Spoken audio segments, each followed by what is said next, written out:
இவர்கள் யார் என்று தெரிகிறதா? இந்த வீடியோ பார்ட் 3. திண்டுக்கல் மாவட்டத்தில் இருக்கக்கூடிய ஒட்டஞ்சத்திரம் சட்டமன்ற தொகுதியில கிட்டத்தட்ட 6 முறை சட்டமன்ற உறுப்பினராக ஜெயிச்சிருக்கக்கூடிய சக்கரபாணி அவர்கள் இன்னமும் அந்த தொகுதியானது பின்தங்கி இருக்கிறதா அங்க இருக்கக்கூடிய பொதுமக்களானது கருத்துக்கள் தெரிவிக்கிறாங்க. குறிப்பா திண்டுக்கல் மாவட்டத்தில் இருக்கக்கூடிய ஒட்டஞ்சத்திரத்தை பொறுத்த வரைக்குமே அங்க மிகப்பெரிய அளவு மார்க்கெட் ஆனது செயல்பட்டு கொண்டுட்டு இருக்குது. தென் தமிழகத்திற்கு குறிப்பா கேரளாவிற்கு அங்கிருந்து அதிகப்படியான விவசாய பொருட்கள், அதாவது உணவு சார்ந்த பொருட்களானது இங்கிருந்து அங்கு கொண்டு போகக்கூடிய சூழல்ல அங்க பரவலா சாலை வசதியானது முறையா இல்லை அப்படின்னு ஒரு குற்றச்சாட்டுகளானது இருக்குது. அதிக அளவு ஒலி எழுப்பிட்டு லாரிகளானது அங்கிருந்து கேரளாவுக்கு தொடர்ச்சியா போய்கிட்டு இருக்குது அப்படின்ட்டும் அங்க இருக்கக்கூடிய பகுதி மக்களினுடைய குற்றச்சாட்டா இருக்குது. அங்க மார்க்கெட்டை தாண்டி விவசாயம், அதாவது மிளகாய், தக்காளி, இது மிகப்பெரிய அளவு தமிழகம் முழுக்கவே ஒட்டஞ்சத்திரம் அங்கிருந்து விளைவிக்கக்கூடிய அந்த காய்கறிகளானது கொண்டு செல்லப்படக்கூடிய ஒரு சூழலானது இருக்குது. இருந்தாலும் அந்த பயிர்களுக்கான தண்ணீர் வசதி அங்க இருக்கக்கூடிய குளங்களை முறையா தூர் வாரல அப்படின்னு ஒரு குற்றச்சாட்டும் அங்க இருக்கக்கூடிய பகுதி வாழ் மக்களால் இருக்குது.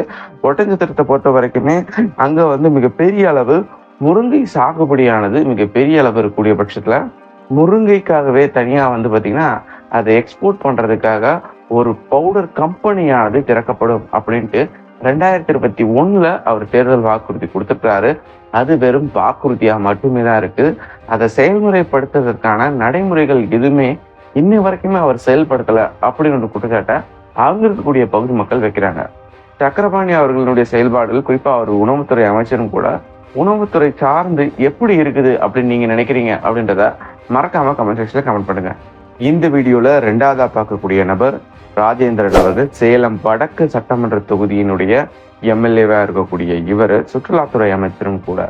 இந்த பகுதியானது முழுக்க சேலம் மாவட்டத்தில் இருக்கக்கூடிய அரசு அலுவலகங்கள் நிறைந்த பகுதியா இருக்கு. அதே வேளையில இங்க வெள்ளி பட்டறைகளானதும் மிகப்பெரிய அளவு தொழிற்சாலைகளானதும் இந்த பகுதியில இருக்குது. இருந்த போதிலும் இந்த பகுதியில பொறுத்த வரைக்கும் போக்குவரத்து நெரிசலானது மிகப்பெரிய அளவு இருக்குது.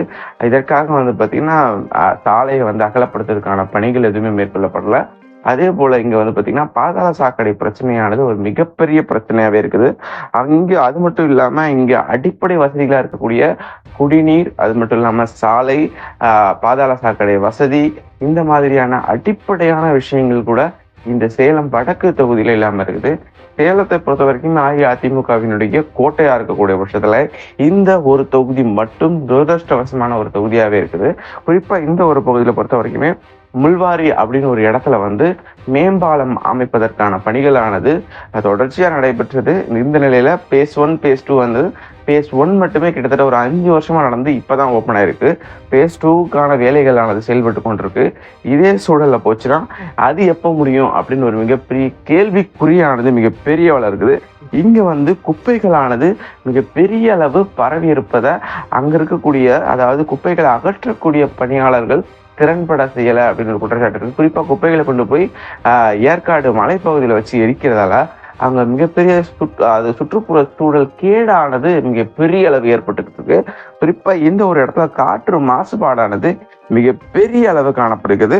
அதே போல அங்க சேல்வல் ஆறு ஓடை அப்படின்னு ஒண்ணு இருக்கு. அந்த சேல்வல் ஆறு ஓடைய முறையா தூர் வராத ஒரு குற்றச்சாட்டும் அங்க இருக்கக்கூடிய பகுதி மக்கள் வைக்கிறாங்க. அதாவது ராஜேந்திரன் அவரினுடைய செயல்பாடுகள் எப்படி இருக்கு, எதிர்வரக்கூடிய சட்டமன்ற தேர்தலில் அவரினுடைய நிலை என்னவாகும் அப்படின்ட்டு வீடியோ பார்த்துட்டு கூடிய நீங்க ஏதாவது நினைச்சீங்க அப்படின்னா மறக்காம கமெண்ட் செக்ஷன்ல கமெண்ட் பண்ணுங்க. 3வதா நம்ம பார்க்கக்கூடிய நபர் ராஜகண்ணப்பன். ராமநாதபுரம் மாவட்டத்தில் இருக்கக்கூடிய முதுகுளத்தூர் சட்டமன்ற தொகுதியினுடைய எம்எல்ஏவா இருக்கிறாரு. இவர் கடந்த காலகட்டத்தில் இவர் மீதான சர்ச்சைகளானது மிகப்பெரிய அளவு இருக்கு. போக்குவரத்து துறை அமைச்சரா முன்னாடி இருந்தாரு திமுக கவர்மெண்ட்ல. இருந்தாலும் அதுல பல்வேறு விதமான சிக்கல்களும் அதாவது அவர் மீது இருக்கக்கூடிய பல்வேறு விதமான சர்ச்சைகளும் இருந்தது. குறிப்பா கூட்டணி கட்சி தலைவராக இருக்கக்கூடிய திருமாவளவன் அவரை உதாசீனப்படுத்ததாகவும், குறிப்பா இவர் மிகப்பெரிய ஒரு சேர்ல உட்கார்ந்து பேசினதாகவும், திருமாவளவனுக்கு ஒரு சாதாரண ஒரு பிளாஸ்டிக் சேர் திருமாவளவன் அவர்களுக்கு கொடுத்ததாகவும், ஒரே சமயத்துல ஒரே இடத்துல, அதாவது சமூக நீதியை வாய்கிழிய பேசிட்டு இருக்கக்கூடிய திமுக அந்த ஒரு கட்சியில இருக்கக்கூடிய ஒரு அமைச்சரே இப்படி ஒருத்தரை உதாசீனப்படுத்தியிருக்கிறாரு அப்படின்னு ஒரு விஷயமானது மிகப்பெரிய அளவு பேசு பொருளாச்சு. இதுல போக்குவரத்து தொழிலாளர்களையும் அவர்களுடைய சமூகம் சார்ந்து ஏதோ அவர் மிகப்பெரிய அளவு பேசினதாகவும் அதுவும் மிகப்பெரிய அளவு சர்ச்சையா மாறிச்சு. இந்த சூழல்ல 2021 அவர் கொடுத்திருக்கக்கூடிய தேர்தல் வாக்குறுதிகளானது தாயல்குடி அப்படின்ற ஒரு பகுதியில போக்குவரத்து பணிமனையானது அமைத்து தரப்படும் அப்படின்னு ஒரு தேர்தல் வாக்குறுதியை கொடுத்தாரு. அது இன்னைய வரைக்கும் நிறைவேற்றப்படல. அங்க இருக்கக்கூடிய அரசு மருத்துவமனையை மேலும் விரிவுபடுத்தி, அதாவது அங்க இருக்கக்கூடிய மக்கள் பயன்பெறக்கூடிய வகையில மிக பெருசா அமைச்சு தரப்படும் அப்படின்ட்டு ஒரு தேர்தல் வாக்குறுதி கொடுத்தாரு. இருந்தாலும் அங்க இருக்கக்கூடிய மருத்துவமனையானது இன்னமும் பாத்தீங்கன்னா இன்னும் ஒரு சாதாரண ஒரு தாலுகா மருத்துவமனை மாதிரி தான் இருக்குது. அது மட்டும் இல்லாம அந்த பகுதியில இருக்கக்கூடிய கமுதி அங்க ஒரு பஸ் ஸ்டாண்ட் ஆனது பெருசாக்கப்படும் அப்படின்னு ஒரு வாக்குறுதி கொடுத்தாரு.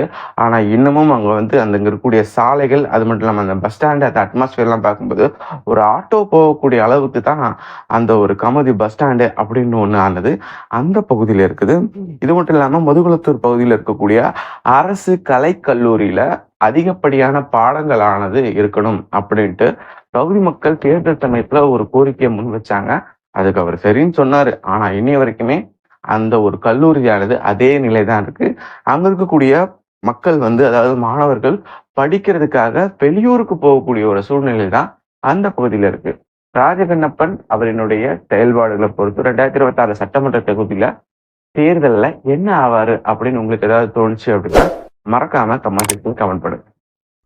4வதா நம்ம பார்க்கக்கூடிய நபர் திருச்செந்தூர் சட்டமன்ற தொகுதியினுடைய எம்எல்ஏ அனிதா ராதாகிருஷ்ணன்.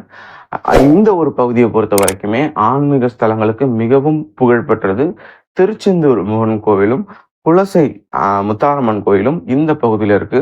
ஒவ்வொரு ஆண்டும் இங்க திருவிழா காலங்கள்ல மிகப்பெரிய அளவு மக்கள் இந்த பகுதிக்கு வருவாங்க. அவங்களுடைய அடிப்படை பிரச்சனைகள் பல பாத்தீங்கன்னா இந்த பகுதியில இருக்குது.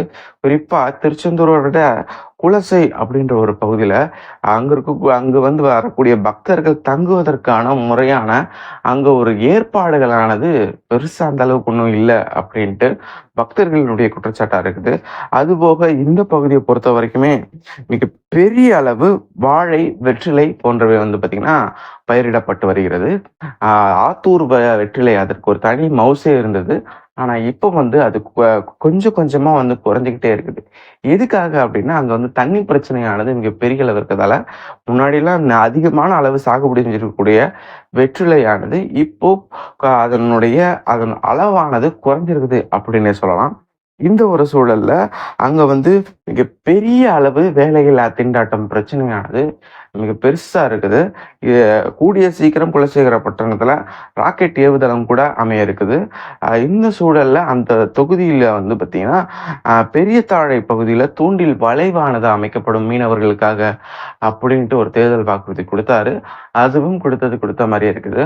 தொகுதிக்குள்ள இருக்கக்கூடிய பிரச்சனைகளானது திருச்செந்தூர்ல இருக்கக்கூடிய கடைகளினுடைய வரிகளானது உயர்த்தப்பட்டிருக்குது. இது அங்க இருக்கக்கூடிய வியாபாரிகளுக்கு மிகப்பெரிய சிக்கலை தந்திருக்குது.